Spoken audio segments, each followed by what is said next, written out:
তিনটে উপকরণ দিয়ে খুবই সহজে ম্যাঙ্গো কুলফি বানিয়ে নাও ঝটপট। প্রথমে আমটা কেটে নেব, একটা বড় গোটা আম নিয়ে নেব, দিয়ে দেব হাফ কাপ দুধ, দুধ নাও দিতে পারো, আর দিয়ে দেব হাফ কাপ কনডেন্স মিল্ক, আর দিয়ে দেব 2 চামচ হুইপ ক্রিম, এটাও না দিতে পারো, অপশনাল।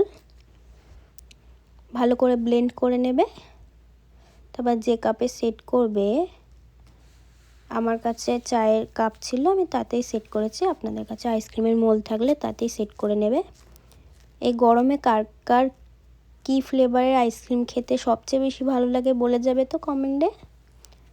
আমার তো ওয়াটারমেলন, ম্যাঙ্গো, ব্লুবেরি খেতে খুব ভালো লাগে। তোমাদের কি কি ভালো লাগে বলবে তো। আর পরের ভিডিও কি দেখতে চাও, আমি কি কি ফ্লেভারের আইসক্রিম বা ডেজার্ট বানাই বলবে তো আমাকে। 8 থেকে 7 ঘন্টার জন্য ফ্রিজে সেট করতে দেব।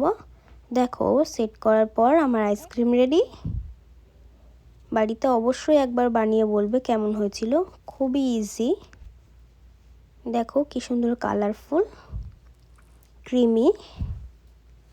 টাটা সবাইকে।